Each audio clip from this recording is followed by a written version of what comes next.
magandang hapon ho sa inyo lahat. Nandito ulit ako para bigyan kayo ng isang tips sa paggamit ng stick card or better yet known as a baton. Ngayon, gusto ko lang i-emphasize sa inyo na kung wala kayong baton at kung hindi kayo makabili dahil ang baton o stick card ay mahal din naman pagka binili sa merkado, you can always improvise your own stick card or baton just the simplest way possible. And right now, what I'm holding with is a stick baton or stick card, but this one is more of like an improvised type.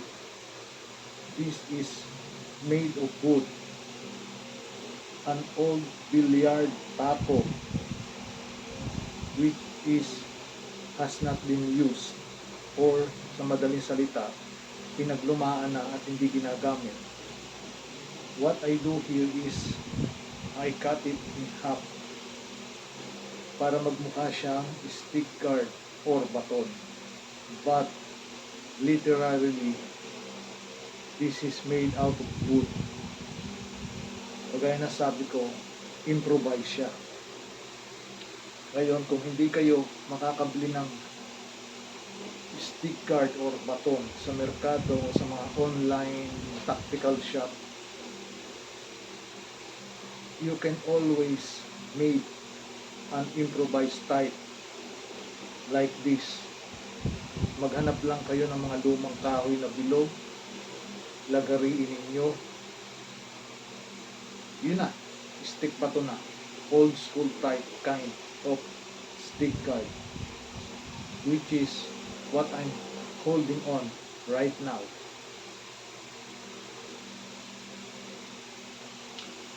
So, ang pag-implement din lang nito ay kagaya din sa paggamit ng steel baton. Kung paano mo siya i-wave like this and that and that and that and that, that and that, that and that and that. Same thing din lang ang usage. Hindi siya kailangan maging komplikado dahil ang pag-follow naman ho, hindi yan inaaral. Nasa sa inyo na yan kung paano siya i-implement. Like this simple type.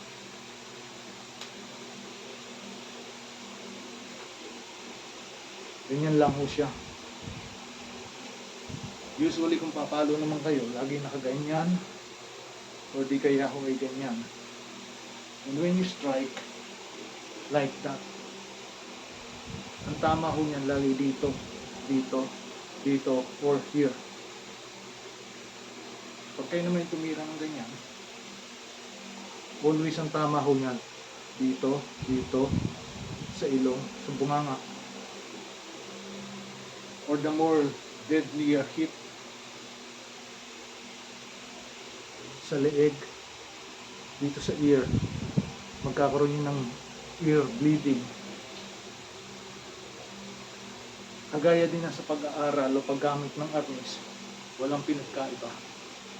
Gagamitin nyo lang yung pinakasimple at mas madali. Hindi nyo na kailangang aralin ang kata ng arnis to be able to use the baton like on how it was meant to use. Sa akin, ginaganyan-ganyan ko lang yan to show you the demonstration of it on how to use it. But when it comes to actual fighting, it's always be like that. Yan, ganyan lang yan.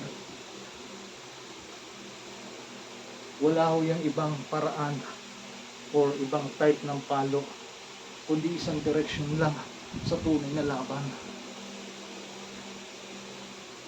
Wala na ho yung mga acrobatic. Ngayon, kung ayaw nyo i-damage yung opponent ninyo, ang tira ninyo, pag ganyan lang, dito lang ang tatama yan. Magkakaroon ng pasa o sa balikat. Dito ho.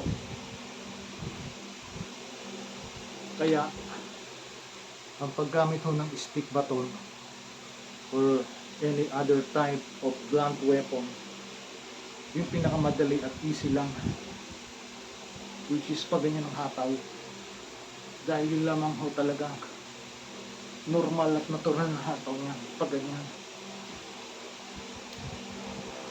Kaya yung mga napapanood niyo sa YouTube na mga maraming acrobatics type ng mga palo, ganyan-ganyan, be it locally or foreign, hindi ho totoo yan. Dahil sa tunay na laban, hindi niyo ho magagamit yan. Believe me, kapag hindi tumakbo sa isipan ninyo ang dapat niyong gawin, kahit praktisado ka pa, hindi mo magagawa. Matutuod ka na lang. Kumbaga, dapat ka lang maging alisto at i-apply mo kung ano yung nalaman mo. Be it inaral mo na may nagturo sa iyo or sarili mo.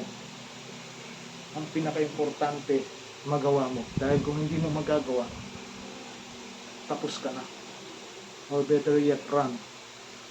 Running is not a sign of cowardice. Running is used to protect yourself from harm's way. Sa harapan mo. Yun lang ang masasabi ko. So anyway, ang pagde-deploy ng baton or any other blunt weapon, nasa sa inyo yan in a simplest way possible. Yun lang ho ang natural at tama. And again, kung kayo'y walang baton, hindi kayo makabili dahil mahal, pwede naman and always you can improvise it bilang pandepensa ninyo sa inyong sarili sa araw-araw. Mga ganito lang ho kahaba or di kaya ho ay ganito. Ayan. Basta yung kakasya lang ho sa inyong bag or pwede nyo ilagay dito sa bewang ninyo, concealable like that. Di na siya halata. Mahuli man sa inyo, mababa ang kaso kasi kahoy. Pwede nyong itapon anytime, then magawa na lang kayo ng panibago. Yun ho ang kagandahan pag improvise ang gamit ninyo. Unlike yung binili ninyo, mawala, itapon ninyo, manghihinayang kayo kasi pera ang pinundar at pinuhunan ninyo. Pero sa ganito, hahanap lang kayo ng luma at hindi na ginagamit na kahoy na bilog. Lagariin nyo lang that will fit or suit you, then yun na, pandepensa na. So anyway, ito another yet pagbabahagi din lang ng mga defensive at offensive weapons used on the street if your life is in danger from harm. But if not, kind of this weapon, i-conceal nyo na lang at iwan sa bahay kung hindi rin naman gagamitin bilang proteksyon sa inyong tahanan. Yun lang ho ang aking masasabi. Basta ang pinakamahalaga, alam niyo ipagtanggol ang sarili niyo pag nagkabiglaan o nabigla kayo. At magagamit ninyo yung inyong natutunan, be it tinuruan kayo or self-studies. What matter is yung defense at offense move na inyong i-imply towards your enemy. Yun ho ang mahalaga. Anyway, hanggang dito na lang ho sa aking munting pagbabahagi ng another yet weapons for self-defense at mumunting kuro-kuro on how to deploy it when needed.